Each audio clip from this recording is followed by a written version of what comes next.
Now, let's talk about the curriculum. Very good. You are touching now my area of interest. Ask me. Yes.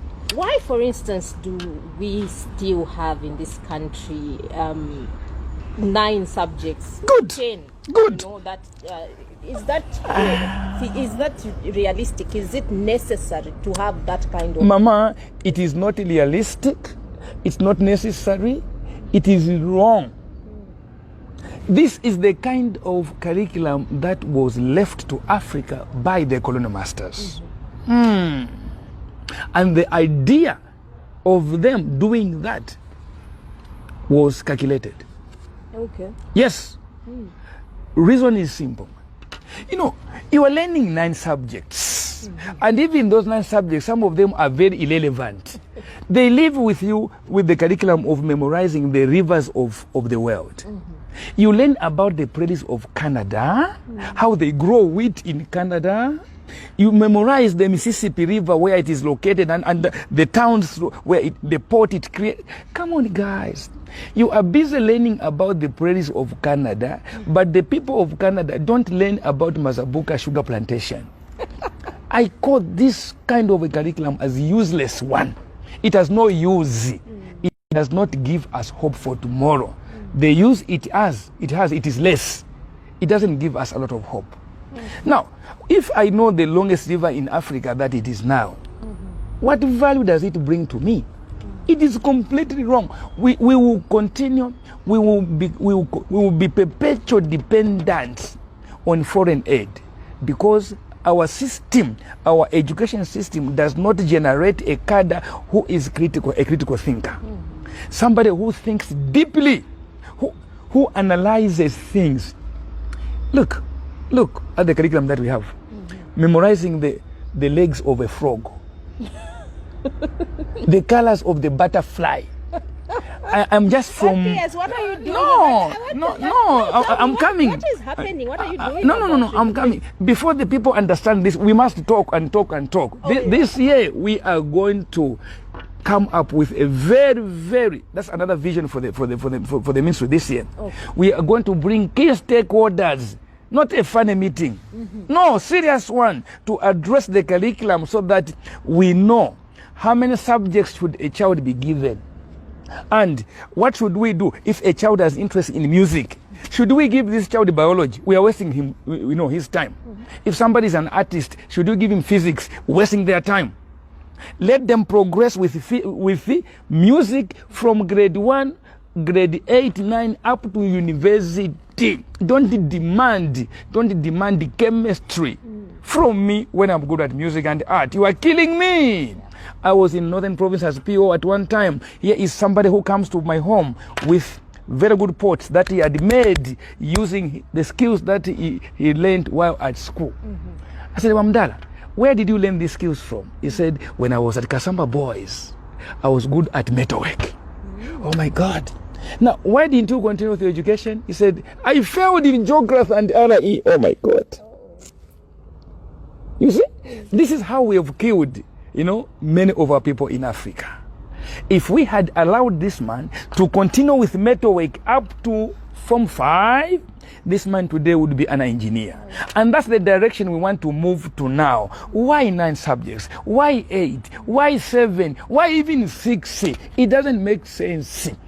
If somebody is specializing in agriculture science, let me go with agriculture science up to university, up to Form 5. If I do agriculture science for 5 years, don't even give me a certificate or a diploma. No, guys. It's unfortunate. You have empowered me with the necessary skills to live an independent life. So what we should do now, at that level, I want to emphasize this point. This is my opportunity now. At that point, when a child has graduated, maybe from the college or maybe at school level with that skill, now the empowerment must come in. Are you getting me now? We gather them. How many are you guys? We are here, sir. You know how to drive the tractor. You know how to plant. You know how to harvest. For 5 years, we have empowered a child. From there, give them money. Empower them. When you empower these boys and girls, the money won't go to waste. You get the point? you are giving the people who have a skill, they understand. And you reduce unemployment. These boys and girls won't go to queue for employment. You have given them the employment from school. School must be used as a basis for creating employment by giving them the right skills. And that can't happen unless we redefine the curriculum. This is the direction we have to go as a ministry. This is the direction we have to go as a nation. Look, Mama, at grade 12, biology, you get a distinction. Chemistry, distinction. Mathematics, distinction. Physics, distinction. Adima, distinction. English, 7. And then we say, I always, when I'm talking about this, we say, you can't go to the University of Zambia because you don't have an O level in English. It's nonsense. Why? I was using English language to answer the questions in biology, chemistry, and physics. So why don't you admit me into the university on the basis of what I have done? You want me to continue writing English as if it is my language. This is a colonial mentality. We must move away from that as a nation and begin a new journey. We have disadvantaged many people in the country because of a faulty curriculum. Come on, guys. Proconsul Africaners, I don't see it myself. Homo habilis, it has never existed, but we make an African to memorize these issues which have no value. So to sum it, we are going to call for a very big meeting. Universities must be on board, colleges and other key stakeholders. We redefine the curriculum of Africa, the curriculum of Zambia, in order to give hope to our children. People don't understand this. Sometimes what we see in schools now, we have production units.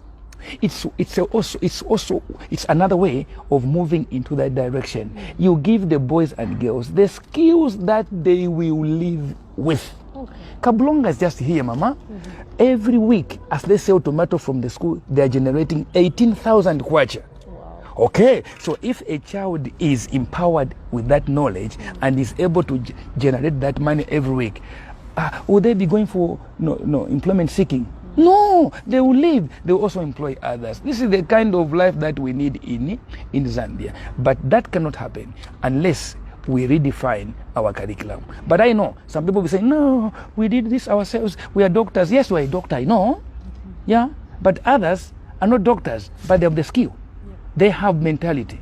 They have the intelligence. Don't judge me on the basis of a grade 12 certificate. No, if I fail in geography or physics, it doesn't mean that I cannot do agriculture science.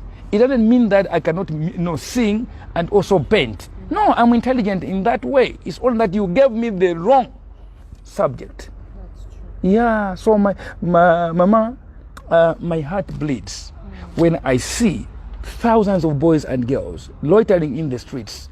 They haven't, completed their schools because maybe they failed at grade 9 or grade 12. So the examination system that we have also is very segregative one. This is a colonial mentality. In standard 1, subjectivity, we had the examinations at each and every stage, discarding other children. That was the colonial mentality. So examinations that we have today are not helping the nation at all. We must go back to continuous assessment, where you look at the practical part of it. Maybe 60% or 70% is practical. Then 30% examinations. In that way, we are going to value what is coming out of the brain of a Zambian child. That is the direction we want to move in 2021. This is the direction we want to take. In that way, we improve the economy of the country. Great stuff.